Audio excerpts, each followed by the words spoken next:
Okay, I don't even think I have enough time for this. My internet just went out. That is not good.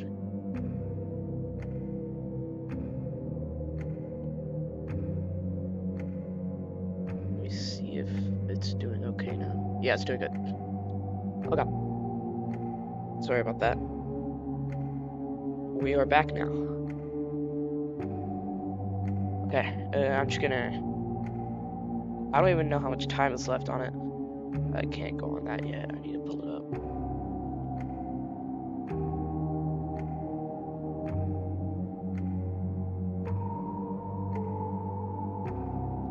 It starts in 3 minutes. Okay.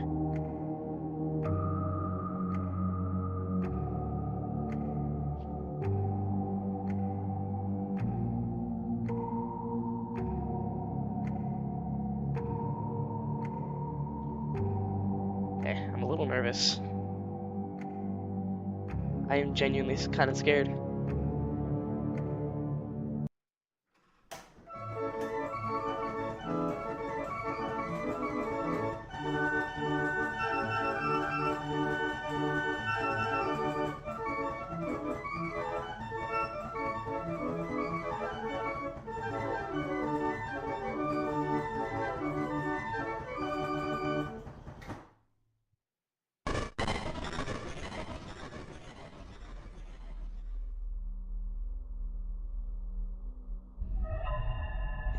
Please, I can't deal with this fucking music.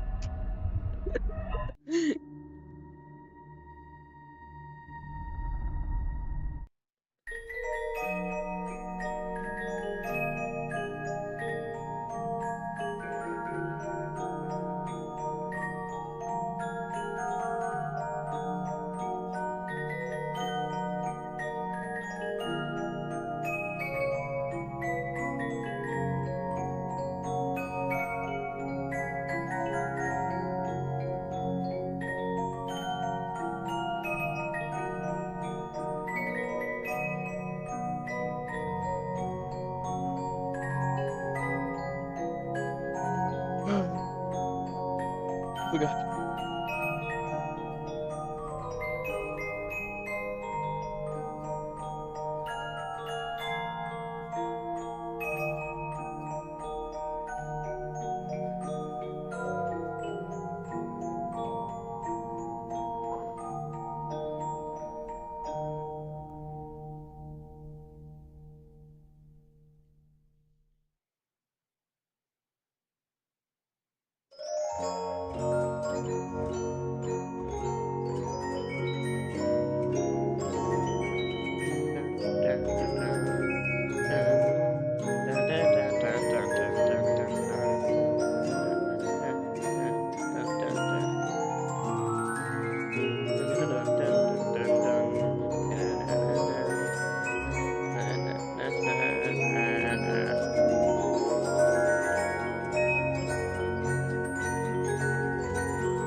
Dude, I'm actually nervous.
my With God. Spectrum Internet, you can The do your school thing with motherfucker. 99.9% network reliability and school the competition with no data cap.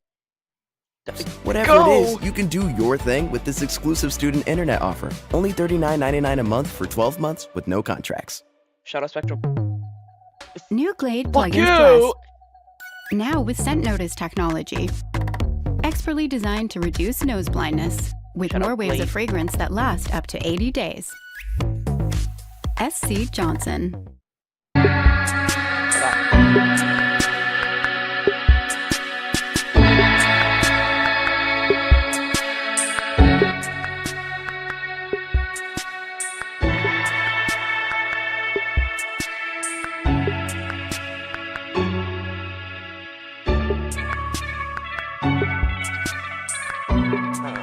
I'm scared.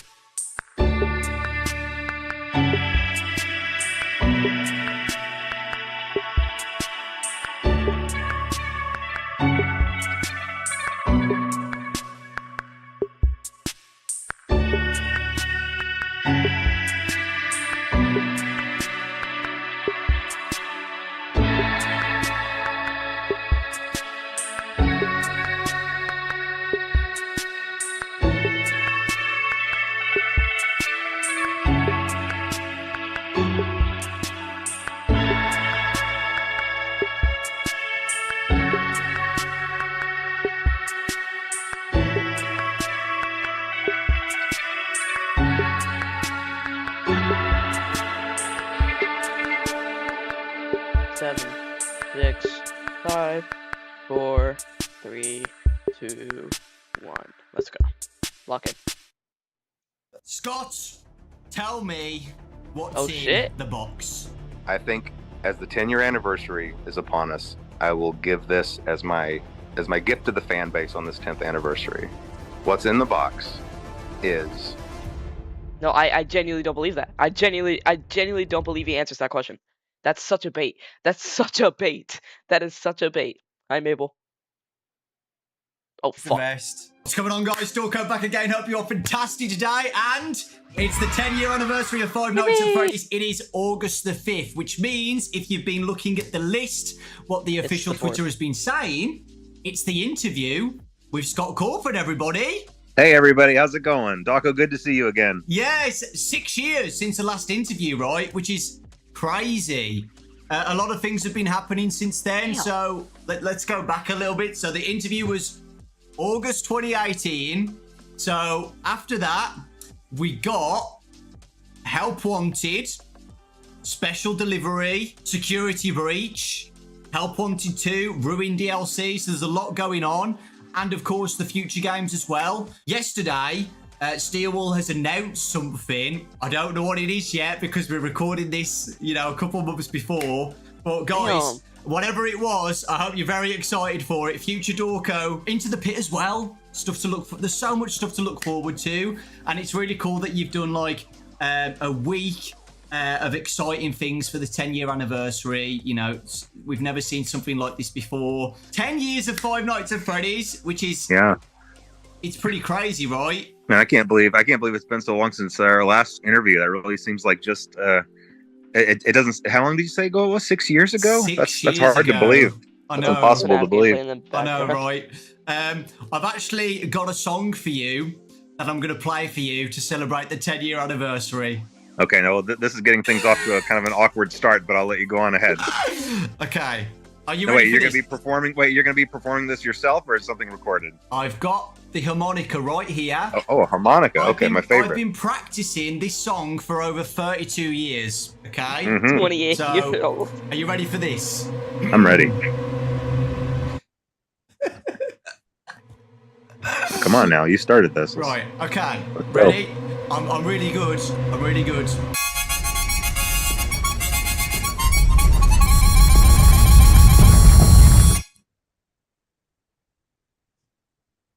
Now, I will admit that I couldn't actually hear that. I don't know if I don't know if your thing was cutting the audio out. Well, I actually played a spell. Oh? The spell is from 1864 by a wizard named Dewey Muscrewy. Okay. That spell has now hypnotized you to tell me all the lore of Five Nights at Freddy's.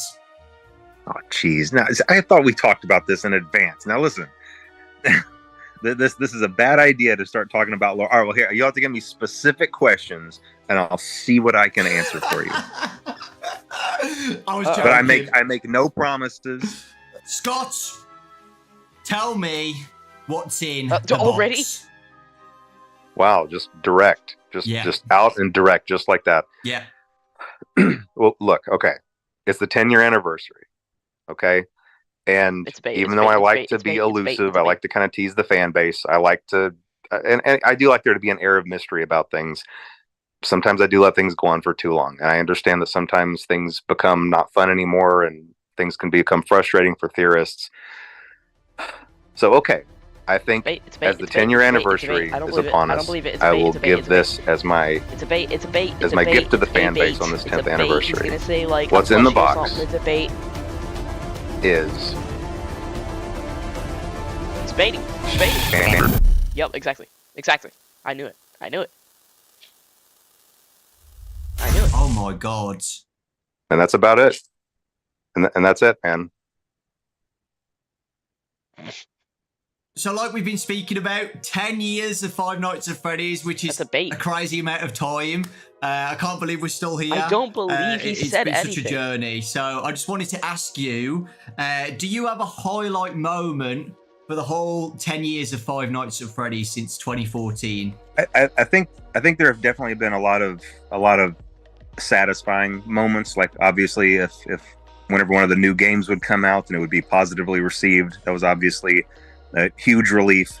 You know, there's never been any goal other than just giving everybody what they were really hyped up about. Because you know, when you see everybody getting hyped up and getting excited, if suddenly something comes out that just is a big letdown, there's no greater fear, I think, for a game developer. So that was always satisfying and a relief. But I think the biggest highlight was probably just going to the movie theater to watch the movie when it finally came out, because you know, behind the scenes of all of the games throughout the years and behind the scenes of all the books being written and everything else, there was always the movie. The movie was just a slow burn project, even just starting as late as 2014.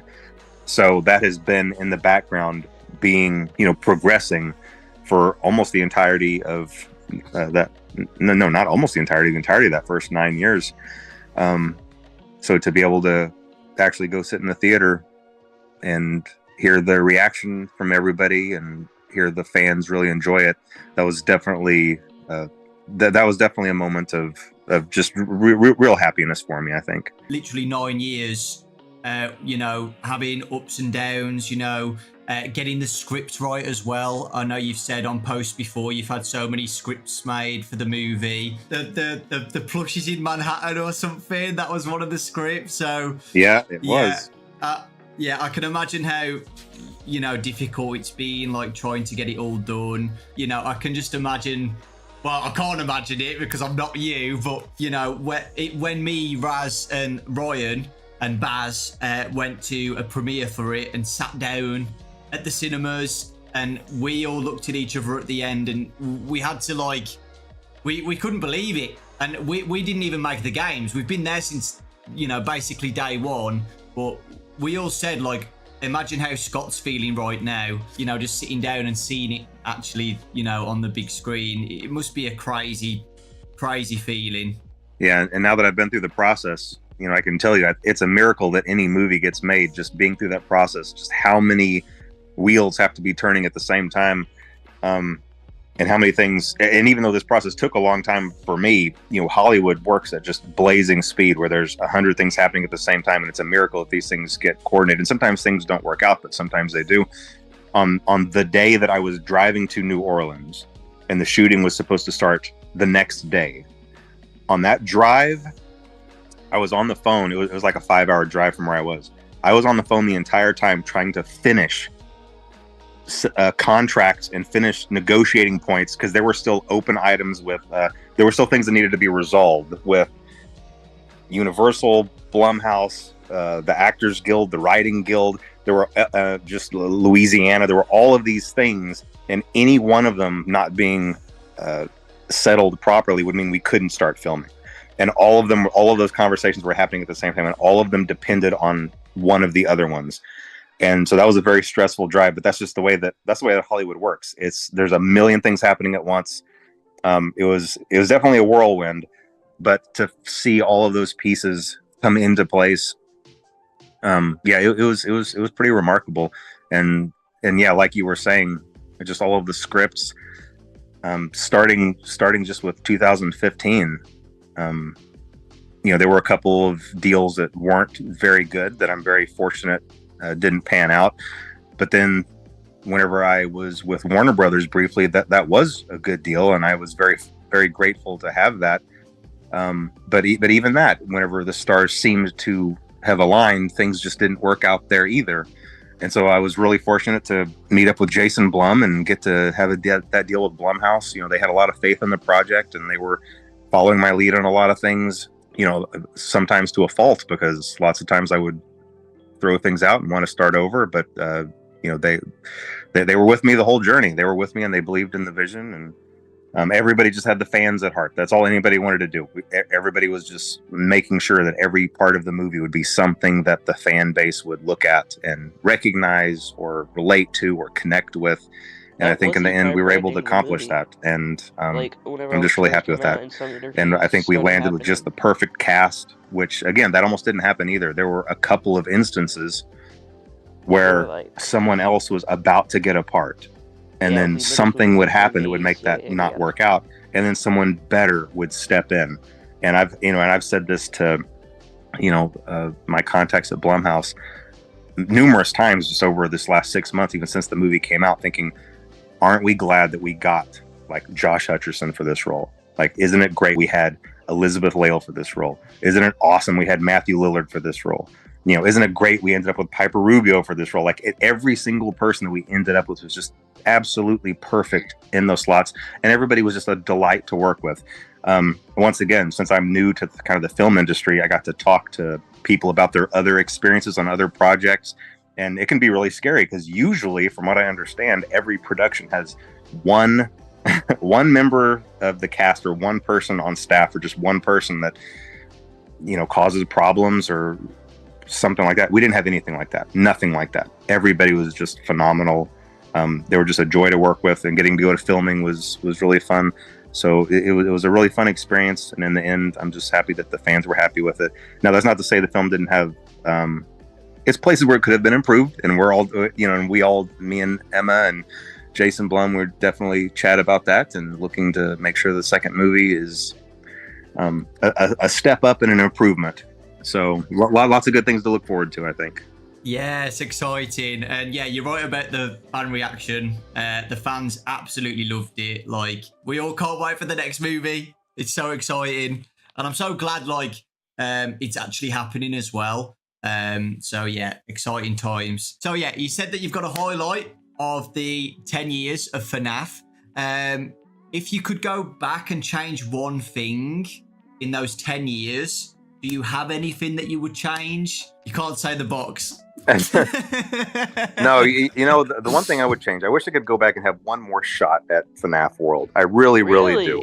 I know it still would definitely be the oddball in the series, no doubt. And maybe it would still have been a poor decision in general, but there were just a lot of bad decisions made at the beginning of that project that doomed it from the start. I was making it with mobile in mind, so it was a really slow resolution. I was thinking about it as a game on the phones. I tried to make the whole game on one frame in Click Team Fusion. That just means I wasn't allowing it to be as big as it could have been. I was trying to cram it all together for my own convenience.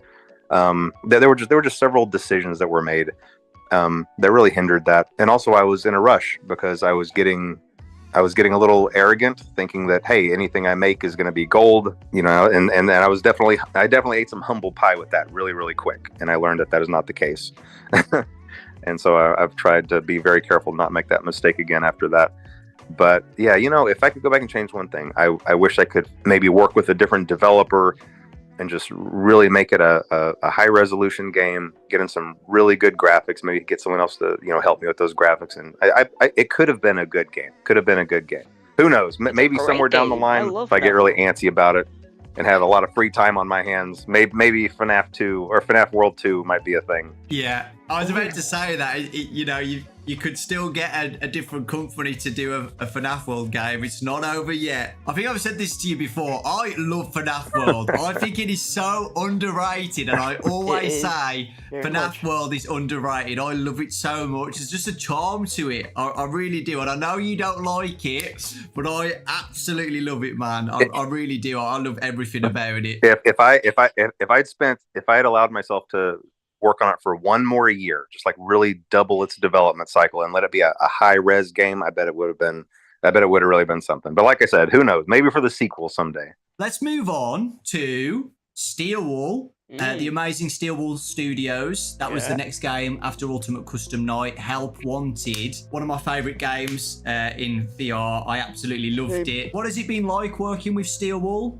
Were you nervous about it? Because I know it's a big thing to, give a company your baby, basically, and let them, do what you've been doing for the past 5 years.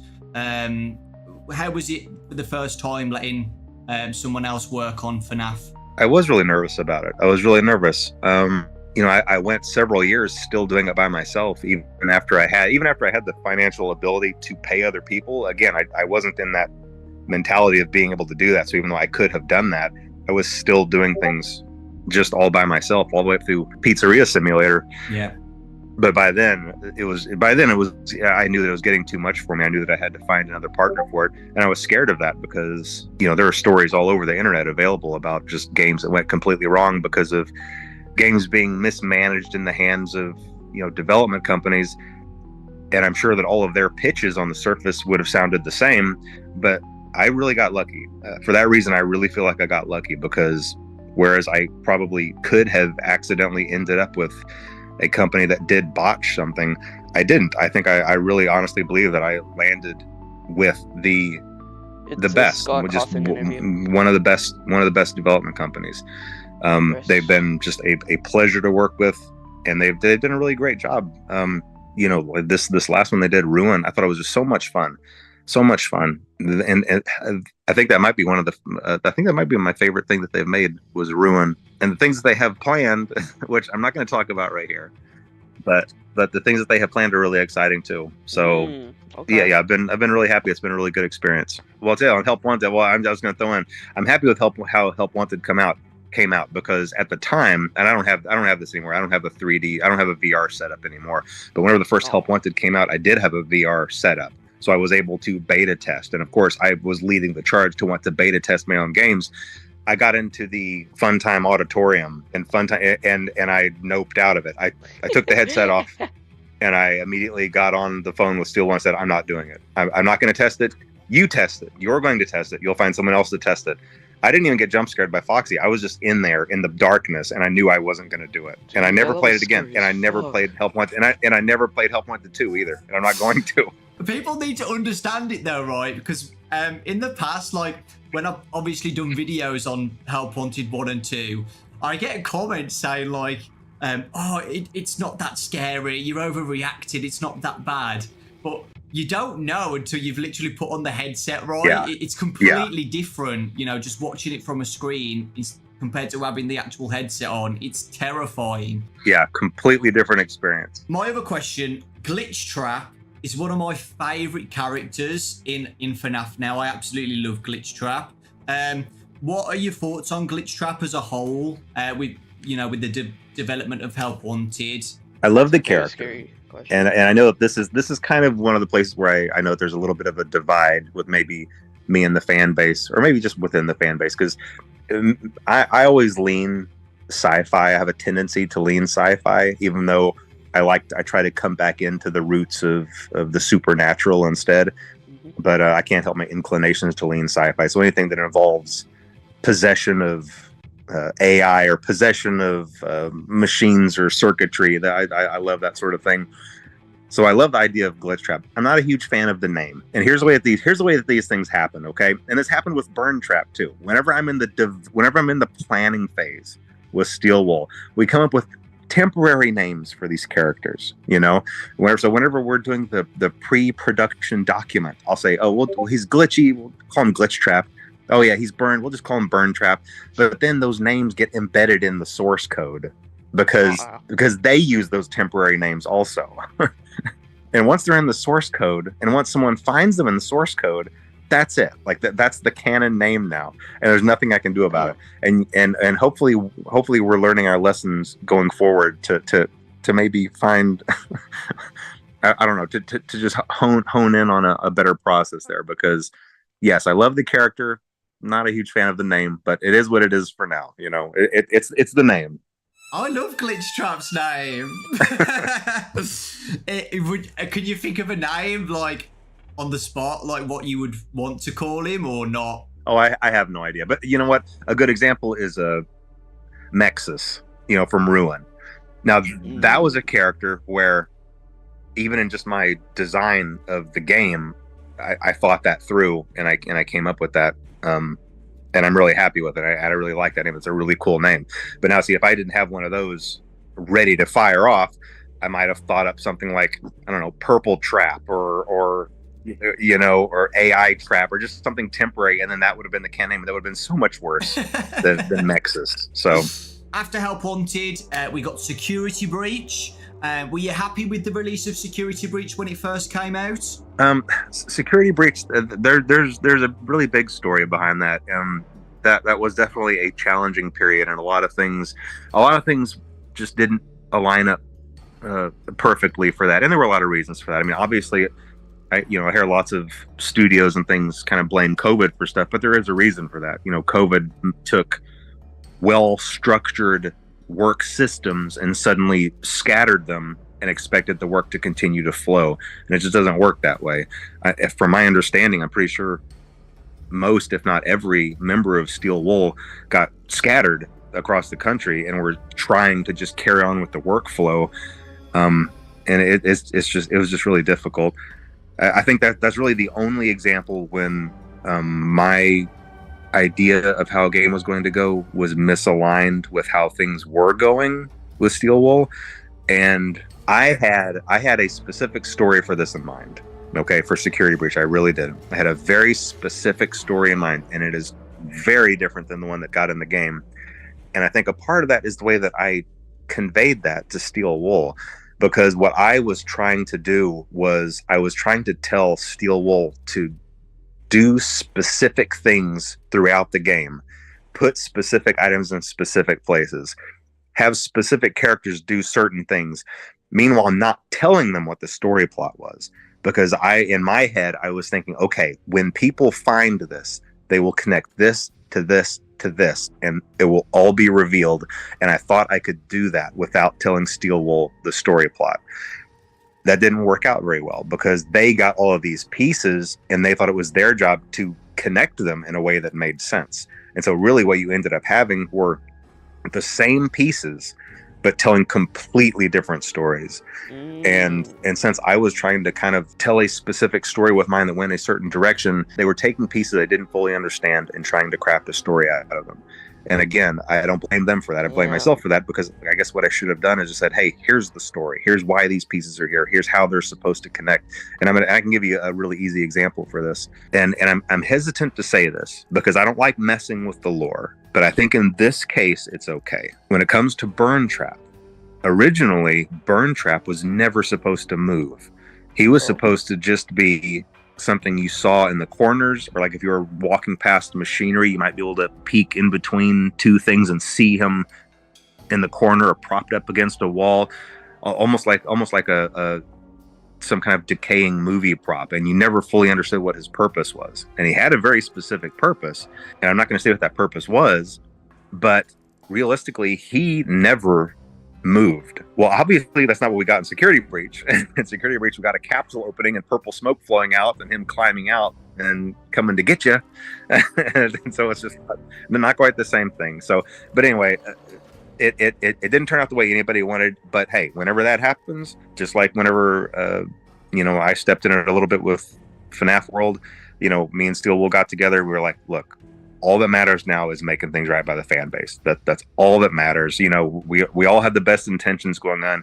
We all wanted to make a good product, and we went in and we made Ruin for it, and I hope that redeemed the game, and I feel like it did, because I think it was really great. And anything that we do going forward that continues that story or has those same themes, I think we're just going to be in a much better situation to continue on. So the Ruin DLC came out a year ago now, which is crazy to think about. Time's going so quickly, and the fan reaction to that was amazing. Everybody loved it, and everybody's looking forward to what's next. The ending of Ruin, with a specific character that came out, a new character into the games, the Mimic. Any thoughts on the Mimic? I cannot share any thoughts on the Mimic, other than I really like that character. This is a character that I really like and I'm really excited about. I think it's a really terrific antagonist, and I don't think it's the last that we've seen of the Mimic. That's all I'll say. Yes. With that, do you have a favourite character in the Steel Wool era of games? I mean, Music Man is too obvious of an answer, right? I mean, I think all those characters turned out great. In fact, I think this is why it's hard to pick a favorite, because all of them turned out so well. I've always really liked Vanny as a character. I don't think that Vanny was utilized to her fullest potential, and so hopefully we'll see another opportunity for Vanny to return as well. We'll see. Ooh, okay. Moving on to the books. So the books have been amazing. I've been doing little summary videos on the channel with Fazbear Frights. That was awesome. How has it been working on Fazbear Frights? It's actually really enjoyable. It's probably one of the most enjoyable things that I do, because I love Fazbear Frights. I just get to think up a really scary scenario, and then I create maybe a 10 to 15 page story out of it. And then I have writers that I work with, obviously, and they take that and they really flesh it out and fill it out and add the details and turn it into a full length story. And I get to kind of just really see it come to life. So it's been really enjoyable, and that's something that I really enjoy. It's funny because it's one of those things where, as long as I know that that's something that's happening in my life, I might be at the gym or I might be watching a show, and then suddenly something will come to mind. And I'll be like, oh man, this is going to make a great story. And I get right home and I start working on it. Do you have a favorite story out of all of them? I think my favorite story, it's probably Bunny Call. Ooh. I know that's kind of an oddball choice, but there's a reason for it. It's because some of these stories are based on my real life experiences. Oh shit. Two Call is not completely made up. I used to take my family to a family summer camp. Okay. This is my two oldest boys were maybe 11 and 12 at the time.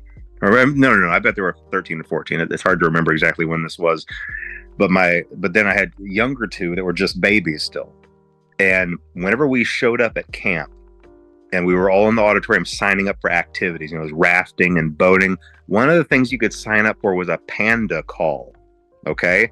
And a panda call it's a very deceiving title, because what that meant is that early in the morning, a bunch of the camp counselors dressed as killer clowns would come into your cabin and scare the crap out of your kids to wake them up early and drag them off to their daily activities. And so I signed up my two oldest, Ian and Braden, my old beta testers, or whenever they, all their lives testing my games. I signed them up for it. And I thought, oh yeah, this will be kind of fun. It was kind of fun until the next morning started rolling around. I started thinking about what I'd done, because then the next morning I woke up at 5 a.m. and I realized they're out there somewhere. Like this is happening right now. And I started listening for screams, and I started listening for noises. And I even snuck out and went outside. And it was dark and there were crickets chirping. And I was looking around, and I just thought to myself, somewhere out here in the dark, in these trees, are a bunch of clowns, and they're coming to my cabin. And it was a really, really scary sensation. And so then I just went back inside, and I looked at my family sleeping. I looked at my baby sleeping, and my kids and my wife. And I was like, what have I done? Like, what have I done? Of course, it ended up not. Of course, it ended up not being a big deal because then I just heard a soft knock at the door and I opened it and there was a row of killer clowns. I said, never mind, you guys, and they just walked on. And so it wasn't a big deal, but it was still a really eerie feeling like I had signed up for something that I'd regretted and I couldn't undo it. And so I based Bunny Call on that. Oh, that's awesome. You said that you've got relatable stories. Do you have a relatable story with Fazgoo? Look, okay. Listen, anytime there's a series of a whole bunch of different things, you're going to have some that are great, and then some that's like, well, like what was going on with this?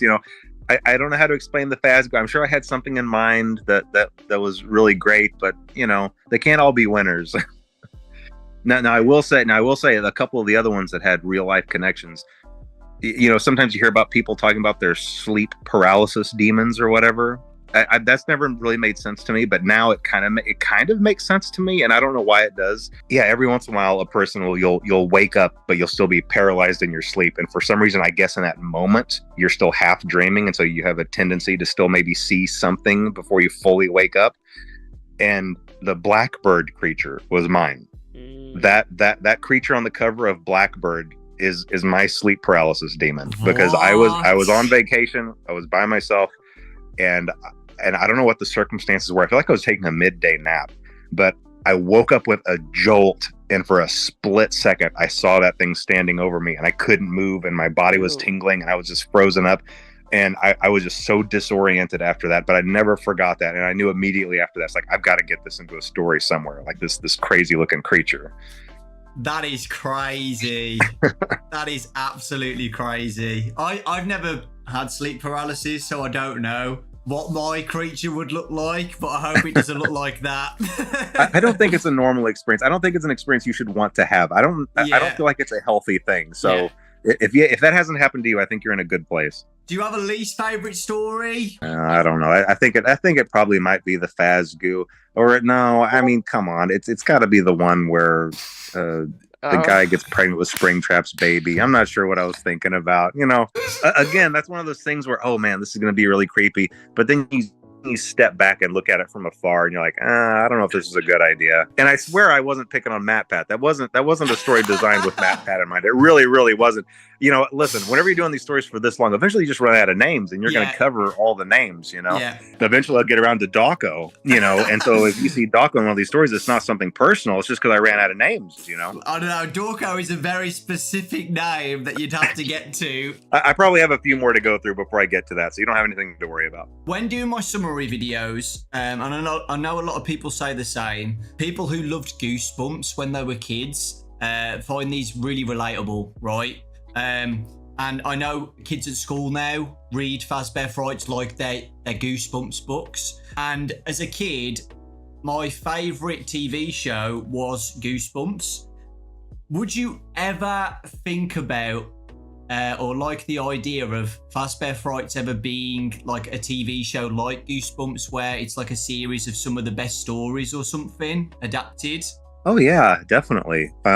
And that's something that can definitely happen, especially now that the first movie came out and was successful. I think that really opens the door to lots of other potential opportunities. The only thing to be mindful of is I don't want to oversaturate the market and just create too much. And I think that sometimes we get a little bit of that, where franchises have movies and too many TV shows, and it just kind of waters everything down. But I really do like that idea, and it is definitely something that could happen for sure. Awesome. So the next segment is the FNAF movie. I've got some questions for you, Scott. First off, I absolutely loved the movie, as you know, and I know a lot of people did as well. The fans absolutely loved it, and it did really well at the box office as well. Super successful. Congratulations to you, Blumhouse, Universal. So yeah, first question is, how was working on the first FNAF movie after waiting for so long, after announcing it back in 2015? Well, you emailed me back in 2015 about it. I still remember that email. But yeah, how was it? It took a really long time to get off the ground, really just because of the screenplay. But after the screenplay was really locked in, from there, all the wheels started turning, all the engines fired, and it took off. And it was a really fun experience from there. and really the screenplay just had a lot of challenges because of what it was, and it's really, throughout all of those years, I worked with a lot of different directors, a lot of different writers, a lot of really talented people that eventually would end up leaving the project, but still really talented people. And it was really just a matter of there's just material that's difficult to translate to the screen. And one of the biggest issues is the animatronics, obviously being the monsters in the monster movie. If I were to approach any writer of a horror movie or any director and say, okay, here are your monsters, go make a monster movie with them, that's easy. You give them all a knife, you go in, you just make your generic slasher, but just have it be, Freddy, Bonnie, Chica, and Foxy doing the slashing. The nuance here is that these animatronics are possessed by the spirits of kids, and these are innocent kids. These are victims themselves. So it's very, very difficult to still have a horror movie, still have those kills that you need, but still preserve the innocence of those kids. And it's a really difficult thing to do. And there were several screenplays that did not hit that mark. And I think I was more cautious about that and more picky about that than anything else. If kind of the innocence of those spirits was not preserved properly, I wasn't going to go forward with it. And so, one quick example is the way that we were able to have a couple of kills in the movie was obviously the vandals. You have a group of people who are breaking in, they're disrespecting the place, they're trashing the place, they're there with bad intentions, and then you combine that with the fact that these animatronics are, the spirits in them are these kids that are basically very confused and lost, animals backed into a corner, and kind of left with this impression that adults are out to get them. And then you have these violent adults breaking in. And so it allows you to have that kill count while still being like, well, I can kind of see how that might happen. It was a tricky thing to do, but I think we were able to accomplish that.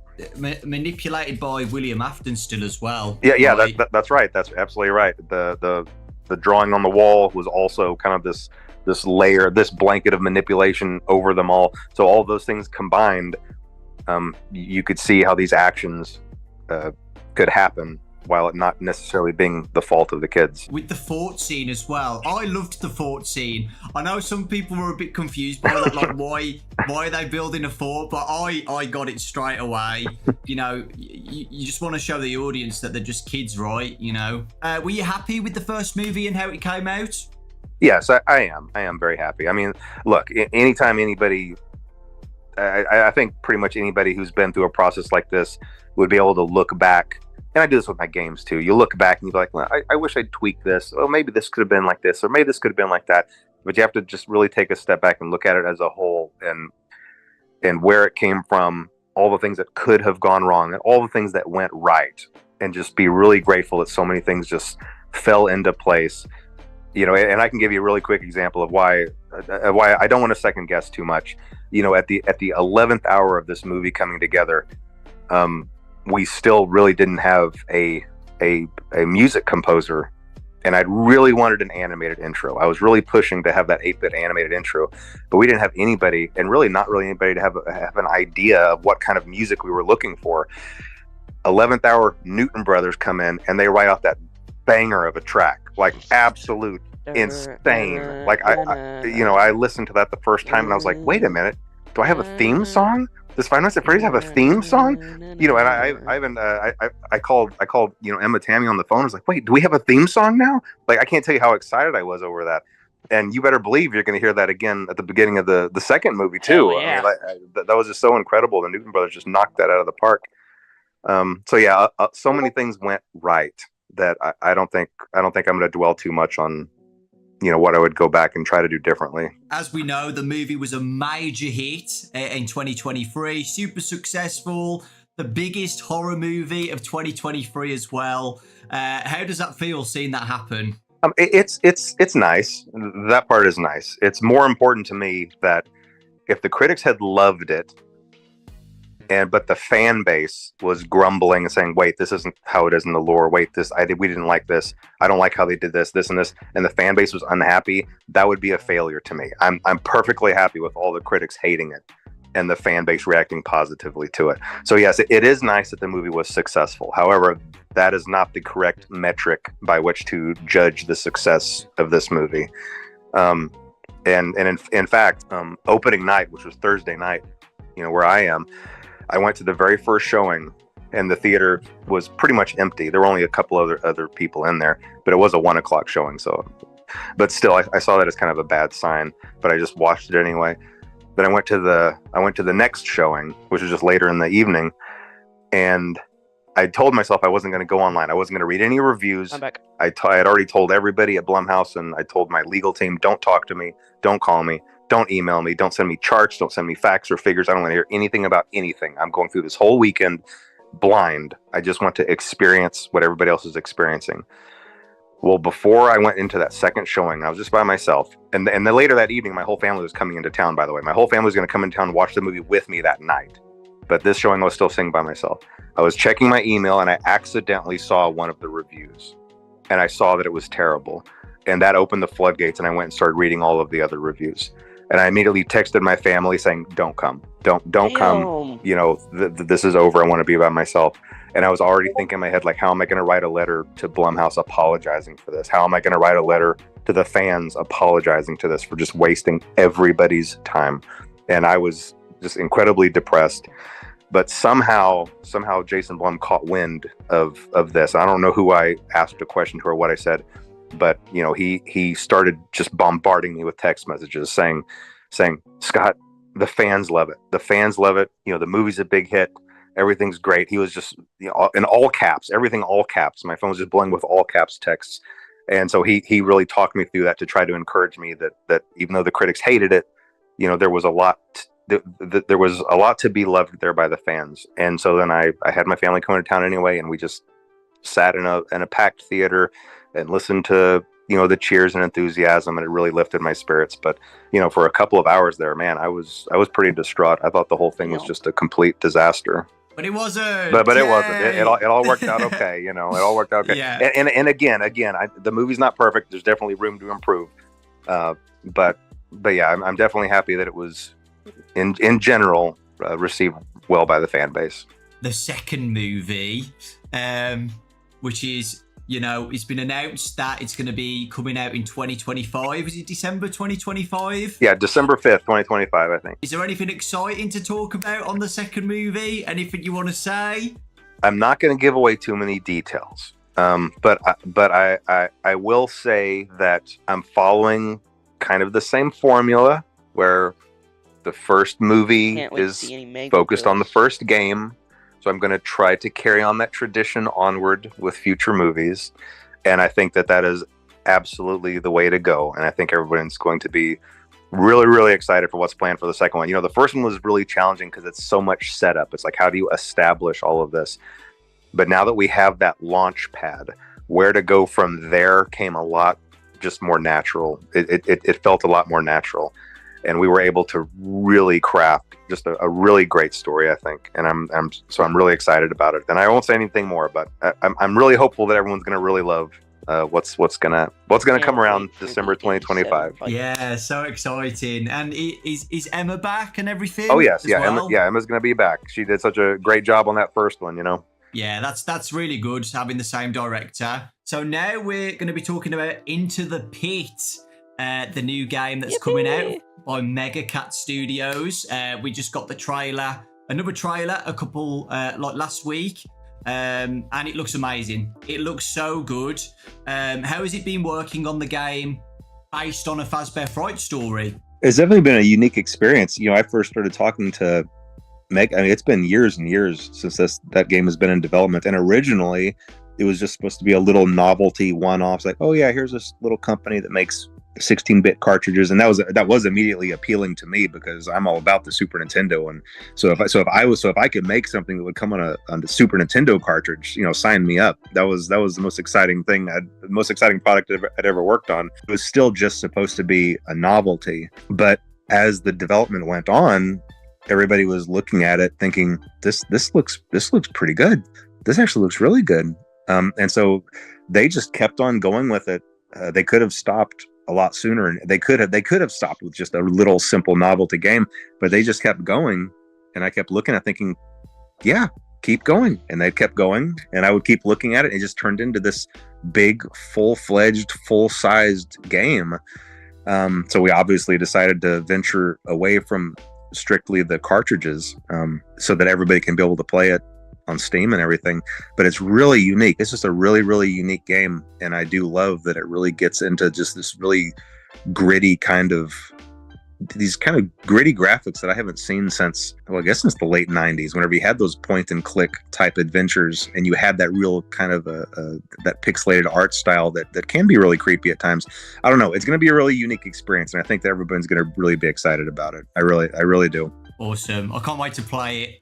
How has it been working with Mega Cat Studios then? Oh, it's been great. It's been really great. I really haven't had to give them, I mean, I have had to give them direction, but for the most part, it's been weird. They would go into the hole for 6, 7, 8 months at a time, and I wouldn't hear anything from them, to the point where I thought, is this okay? And I would even, I talk to the other people that I work with, like, is this game okay? Is this going to be okay? Are they okay? Do I need to check on this? Do we need to check on them over there? But then I would get an update, and it would just be all this crazy new stuff and all this crazy detail, this fluid animation. It's just crazy, crazy, crazy stuff. And then they'd go back into the hole again for 5, 6, 7 months. And then we just repeat that cycle. But now here we are finally at the end of that road. And I think it's just turned out really great. Like I said, really unique. And I think everybody's going to really like it. The reaction to the trailer has been amazing. All positive feedback about it. Super excited. People love it. The story of Into the Pit as well. Into the Pit's probably my favourite Fazbear Fright story.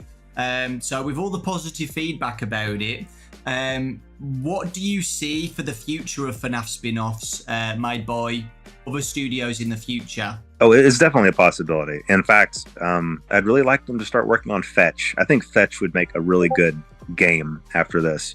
Some stories obviously cater more toward being a good game than others, but there's something really scary about the thought of something always being out there and kind of watching your house, and then trying to come in and do things for you. Like, this is kind of a scary thought. The thought that I might be online shopping looking for a specific thing, and somehow something out there is hearing that and receiving that, and then gonna come to me, sneak inside and put it somewhere without me knowing that it was there. It's just a creepy scenario. It's a creepy setup.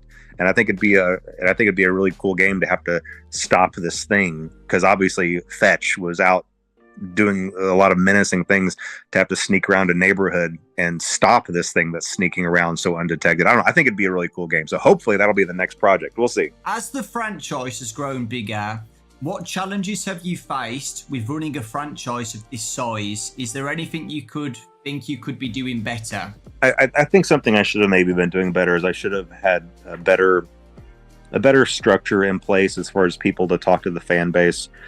I've always kept that on myself all during the years, and in the early years, I think that worked great because it was a little indie game, a little indie community, and then me, the indie dev, just chatting with the community and talking. But as the years go by and the franchise gets bigger and bigger, I don't know. I feel like I've slowly kind of lost touch with the fan base. Unfortunately, it's not that same relationship that it used to be. I really used to enjoy chatting with everybody and just kind of I don't know, and I guess that's expected, because FNAF is more of a big, it's kind of just kind of a bigger thing now, and it's bigger than one person, and I can't just pretend like I can hop online and chat with everybody and solve everybody's problems anymore. Used to, I kind of could. I could just go in there and chat with everybody and resolve little problems as if it was like just a squabble on a forum. I can always just step in and solve it, but it's just not the same. And I think that I should have realized that sooner. And I'm really only realizing that this year, that I really need to have a better structure in place. And the fan base deserves that. The franchise deserves that. The fan base deserves that, to have more people in charge and running a Twitter page and official news feeds, so that there's not so much confusion about what's real and what's not real, and real news and fake news. And is this confirmed? Is this not confirmed? I could have avoided years of that if I just kind of had a better structure in place with people to listen to, and like I said, a news feed, and someone else to just provide better answers to the fan base. So I'm trying to get all that in place, and I really think I think it would just better serve the fan base. I think everybody would be a little happier if it's not just me trying to jump in and straighten things out when needed. Yeah, I think the Twitter's a great idea. We're recording this in June, but you know, it was announced today. The schedule for what's coming out during that week is really exciting and really good. So people, you know, can get excited for the anniversary. They kind of know what's coming, which is really exciting. And you know, communication like that, you know, it's you know, people have really appreciated that. So thank you for doing that. And looking forward to seeing what happens next on the Twitter, what they announce. And apart from the second movie to look forward to, is there anything else you could hint at for the future? Any future titles or any little hints to get people excited for the future? One of the good things is going to be coming from Steel Wool, but that's going to be announced here in this same week that your interview is going to air. Shit. So I think that's it. In fact, I'm not sure if it was right before this or right after this. Yeah, it might have been right after this. Yesterday. Okay. And obviously everybody knows about the movie, and right now the books are these interactive books, which I read things like that growing up, and so I'm excited about those. And I've tried to add some depth into those to where you can actually collect items in them and things like that. So it's really not just about picking a path; it's about picking a path and getting something, and then going to the other path and being able to use something. So it makes it more interesting and more intricate. But yeah, I mean, that's the plan for movies, games, and books. And I already told you my hope for the next Mega Cat game, and and there is another game planned with Steel Wool, but that's not going to be announced for a while yet. So I can't talk about that. But there is something down the pipe. Okay. even beyond what's being announced this week, there's something beyond, but I can't talk about that. Yeah, so I won't spoil anything. But I read the week before, guys, and it is good. So please, you know, check it out when it comes out. I'm looking forward to the Into the Pit one. VIP is the interactive novel VIP another one as well? Yes. Yeah. VIP it's one that I did with Scholastic, just like the others, but it's just going to be free. It's specifically for this event. I mean, I might still be included in a box set later down the road, but no, for this week, it was made specifically for this event, by the same author, I believe, as the week before. So if you enjoyed that one, you'll enjoy VIP. And I really love the story for VIP. I'm not going to ruin it, but it might be one of my favorites. So hopefully everybody really enjoys that. That's awesome. I'm pretty sure it comes out before the interview. So okay, yeah. Great. Future me, if you're watching, you probably loved it. There is a collab announcement tomorrow from this interview. Whatever it is, I don't know, but it seems that you've been more open with collaborations with games recently, the Funko one as well. Are you more open to more collabs since we last spoke during the last interview? Like, would you be interested in whatever it is? I don't know, like Fortnite or Dead by Daylight. Have those popped into your head at all? That would go so hard. I'm very careful with collaborations because I want to protect the brand, and I want to make sure that Five Nights at Freddy's stays as Five Nights at Freddy's. And there are some games where even if I really enjoy the game, it just doesn't feel like a good match. It feels like a mismatch. The brand integrity is the most important thing for me, and keeping everything feeling like it belongs. And so that's really been my only hesitancy. I feel like I am branching out a little bit, and I am a little bit more open to those things than maybe I was in the early years, but I'm still very careful about it. We'll just see. We'll see how things go. Okay. Anything else you would like to add to finish off the interview? Let's see here. No, I mean, I think things are in a good place, and like I said, I think that the things that are on the horizon are all things to be excited about, and I think that everybody's going to really enjoy. The things that the fan base really going to enjoy. And I wish I could talk about those more, but I don't feel like I can. So do you think we're going to have another interview in 10 years time? It doesn't have to be 10 years. We can try to do this a little bit more often. But what, every 5 years? Yeah, every 5 years. There we go. Okay. Shaking your hand. Just make it a regular thing. Okay, awesome. The biggest thing that everybody has been begging me for this interview when I announced it is the box. That is, everybody just wants to know anything about it because it's the biggest mystery out of the whole 10 years of FNAF, I would say.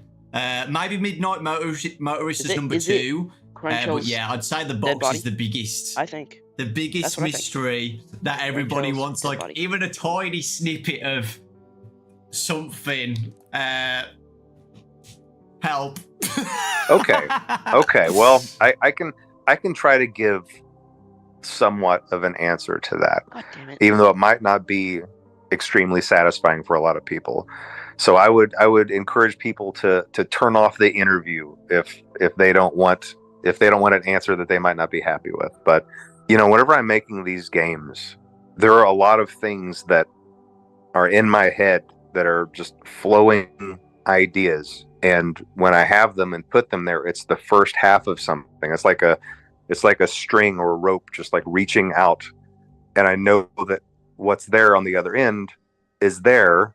I trust that it's there. I know that it's there. And then whenever I progress forward, the rest of that just reappears. The rest of it appears and just fits into place perfectly. That's how all my games have been made. I feel that there is something there, and I make the roads to get there for that to be revealed. But then sometimes when things do progress, the roads aren't always the same roads as the ones that had been planned before. And so what that means is, even though at the time something was definitely there, something was definitely reaching out to be there, and I could feel that it was there, the progression of the story didn't go there. And so those strings never got pulled on, and those in the other half of that idea remained in the ether, remained in my subconscious. All of that to say, there is something in the box, but I never pursued it, and I don't know if I can find it again. And I think that that's the best answer that I can possibly give for that. Scott, thank you so much for the interview. Myself and everybody really does appreciate it. What? We're looking forward to the future. We're looking forward to this week. Future me is probably stressing out, playing all the demos and getting ready for Into the Pit in a few days. I'm so excited for Into the Pit. I really, really am. And all the fanverse stuff as well. Pop Goes and The Joy of Creation, that demo. I'm looking forward to playing all of those as well and reading the new book. There's a lot in that week. I'm going to just be MIA that whole week. I've already told my friends and family, like, I'm not going to be here for the whole week. Don't call me. Don't text me. I'm going to be in this room just doing everything I can that week. And yeah, we really do appreciate it. So yeah, I think that's it. Which is really weird. That hour went so quick. Thank you guys for watching. Again, I appreciate you guys. Thank you. Without you guys watching the channel, I wouldn't be doing this in the first place, interviewing Scott. So it really does mean a lot to me. Thank you so much. And yeah, I hope you all have a fantastic 10-year anniversary week, and you're all enjoying yourselves playing the demos and reading the books and stuff, and are excited for Into the Pit and Steel Wars announcement as well. That's so exciting. But yeah, thank you, Scott. I appreciate it. So yeah, we'll both leave now. All right, sounds good. Thanks for having me, Docco. Talk to you later. Thank you, Scott. Bye, guys. Thank you. Damn. That's how it ended. Okay. Frick 3FS. Okay. Whoa! Okay. A lot of shit he said. I don't really know if it's all like, I don't know. But like, basically the main point of the entire interview was like, he's trying so hard to be vague about everything. And he's doing really good. But I thought he was gonna say what was in the box. They were saving it for the very end of the video, but they didn't.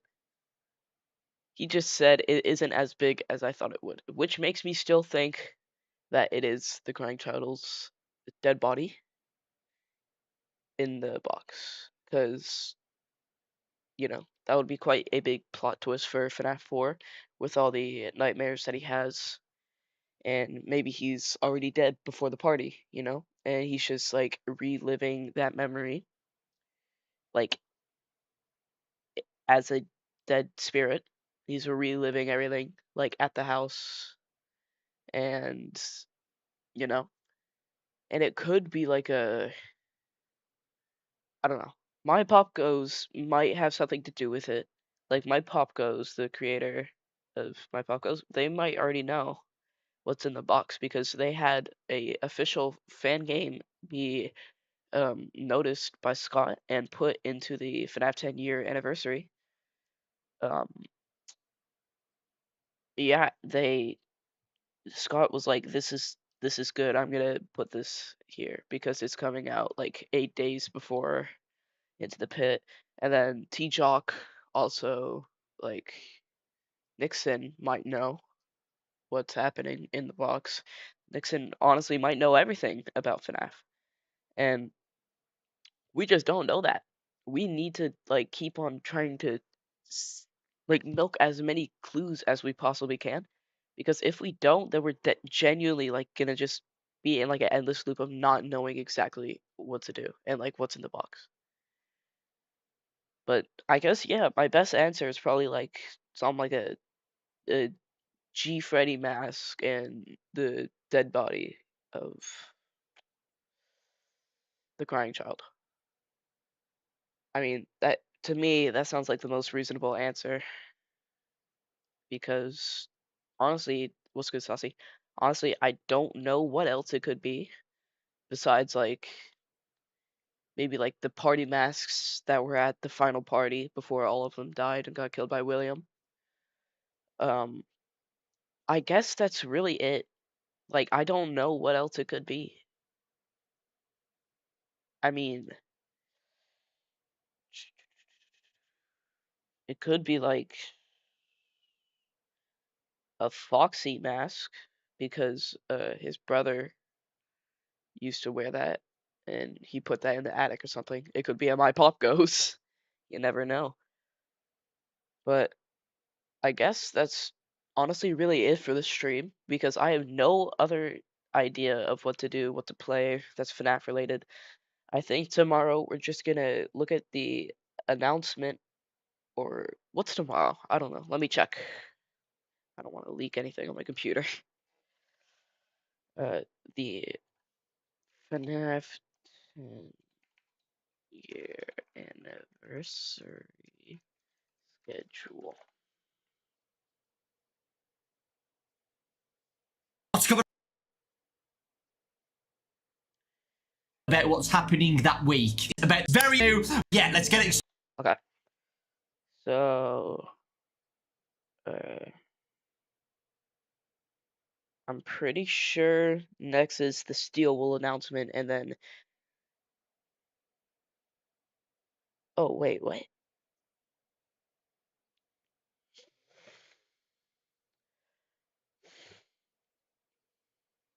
Let me check.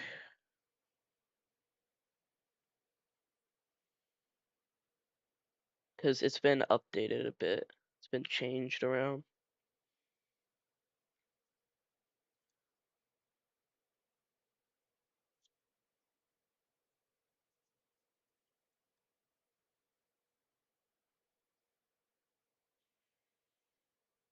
Yeah, it's been changed around. But tomorrow is either the collab announcement or the Steel Wool announcement. I'm pretty sure it's the Steel Wool announcement because Scott and Steel Wool have been switched around, and yeah, wait. Okay.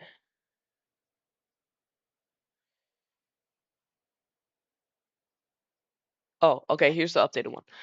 So it's tomorrow's the collab announcement, and then Steel Wool announcement, and then five laps at Freddy's, and then Into the Pit full game release.